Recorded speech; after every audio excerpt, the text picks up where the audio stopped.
Assalamualaikum warahmatullahi wabarakatuh. Waalaikumsalam warahmatullahi wabarakatuh. Berjumpa kembali dengan channel kami, channel kesayangan Anda, Sejati Channel. Kali ini kita membahas hal-hal yang ringan, yaitu bincang-bincang santai.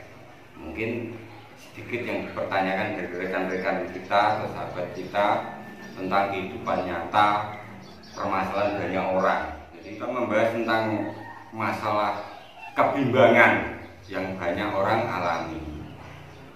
Dan insya Allah ini kalau kita ikuti lebih lanjut, maka kita akan mendapatkan yang namanya keyakinan atau kemantapan di dalam kondisi atau permasalahan tersebut. Tapi sebelumnya jangan lupa like dan subscribe video kami serta di-share ya. Kalau kalian mencintai channel kami, di-share, dibantu untuk nge-share. Tapi jangan lupa tekan tombol lonceng supaya panjenengan atau Anda mendapat pembaruan-pembaruan video kami.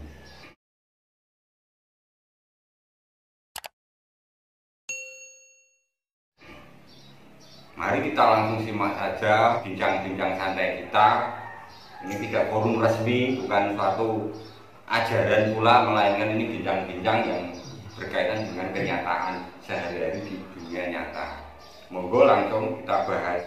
Mau tanya saya, orang yang sudah meninggal dunia dinaikkan haji oleh anak-anaknya bisa sampai apa enggak? Terima kasih.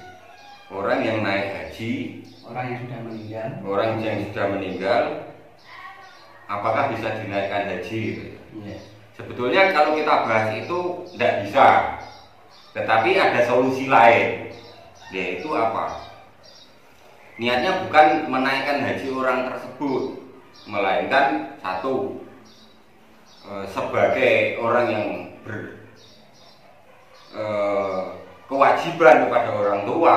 Sedangkan orang tua kita sudah meninggal dan sebelumnya sudah punya niatan, insya Allah niatannya kalau memang itu ikhlas, niatan orang tua tersebut pun sudah sampai. Yang kedua, kita tetap berangkat untuk diri kita sendiri, atas dasar keikhlasan berangkat haji tersebut, maka orang tua kita itu otomatis mendapat barokah dari niatan kita yang ikhlas. Karena apa yang kita perbuat di dunia, orang tua kita juga akan ikut mendapat kebahagiaan ataupun kesengsaraan dari perilaku kita sendiri. Contoh, orang yang sudah meninggal, anak-anaknya perang sesama saudara hanya gara-gara harta. Itu orang tua sangat menyesal sekali meninggalkan harta mereka untuk anak-anaknya, karena anak-anaknya tidak bisa mengedepankan harta itu demi menjalankan misi di dunia, yaitu tentang ibadah atau berketuhanan. Sesungguhnya harta itu di dunia ini tidaklah untuk berfoya-foya, melainkan untuk beribadah kepada Tuhan gitu. Jadi tidak bisa ya? Secara nalar ya bisa, tetapi secara batinnya orang tua akan terangkat dengan kita berangkat, dan orang tua dengan catatan ikhlas, kita akan mengangkat orang tua kita sendiri dari lembah yang sudah didapat dari perbuatan orang tua kita, akan dapat terangkat sedikit dari apa yang kita ikhlaskan tersebut.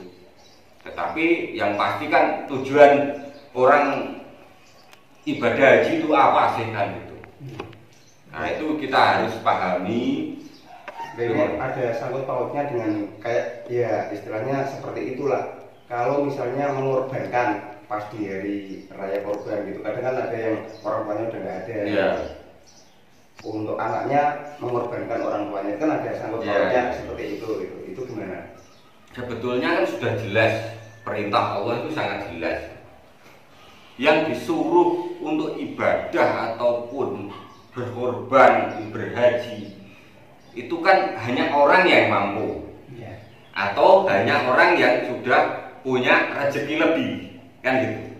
Jadi kalau kita berkorban itu apakah bisa orang mati berkorban? Kan gitu, kan nggak bisa.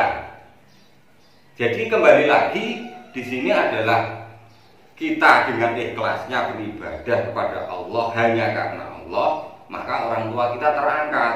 Berarti bisa ya? Bisa. Seperti itu. Jadi bukan langsung kita niatkan untuk orang tua kita. Kita itu karena Allah dan hanya untuk Allah gitu loh.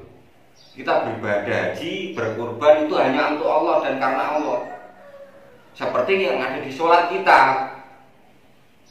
Kan sering dengan baca katanya nusuki wa mahyaya wa mamati kan gitu. Nah ini kan aku kadang mendengar lagi ini kan kayak mendoakan orang tua yang sudah meninggal. Sementara misalnya saudara kita kan kadang didoakan bersama gitu di masjid gitu kan. Tapi saudara kita ini memberikan sejumlah wakaf gitu, biar orang tuanya jadi ikut didoakan. Itu doa seperti itu nyampe apa enggak? Masalah sampai atau tidak itu kan ranahnya Tuhan, ranahnya Tuhan sendiri. Jadi di dalam riwayat-riwayat para imam-imam itu tidak ada hal semacam itu. Cuman dari para ulama sendiri untuk ingin mengait masyarakat supaya mau berkumpul, mau diajak berbuat baik, mau diajak bermasyarakat, mau diajak untuk menuju ke Allah secara ikhlas. Jadi mungkin tanpa ada cara-cara itu tidak mungkin dengan ada niatan tersendiri kan gitu. Jadi itu hanyalah suatu sarana. Tetapi yang pasti tanpa kita doakan pun orang tua kita seperti yang dilaksanakan Rasulullah, itu pun orang tua kita terangkat dengan sendirinya. Contoh seperti ini. Apakah seorang anak itu bisa mengangkat orang tuanya ketika masih sekolah? Itu kan harusnya kan anaknya pandai, juara gitu kan. Jadi kalau anaknya juara, apakah diperuntukkan ke orang tuanya? Kan untuk anaknya itu sendiri. Tetapi apakah secara otomatis itu orang tuanya terangkat? Ini anak siapa itu yang ranking 1, yang juara kan gitu. Jadi Allah pun akan mengangkat derajat kita dan orang tua kita itu seperti di dalam sabdanya Rasulullah, yaitu doanya anak yang berbakti kepada orang tua atau soleh dan solehah. Bukan ke orang itu berdoa terus menerus, tidak. Doa itu bisa dikabulkan, bisa tidak, tergantung Allah sendiri. Tetapi ketika ranahnya adalah ikhlas, insya Allah apapun bentuknya, entah itu berdoa, entah perbuatan, itu kembali ke kita dan mengangkat derajat orang tua kita. Jadi jelas ya, jadi jelas. Kita cukupkan sekian. Wallahu alam bisawab. Tetapi mohon maaf sebelumnya, mungkin ilmu kami yang kurang begitu tinggi, karena kebenaran itu hanya miliknya Allah. Mungkin di luar sana menyinggung salah satu kalangan, kita kurang paham. Tapi ini kan pembahasan, semoga bermanfaat. Dan wassalamualaikum warahmatullahi wabarakatuh. Waalaikumsalam.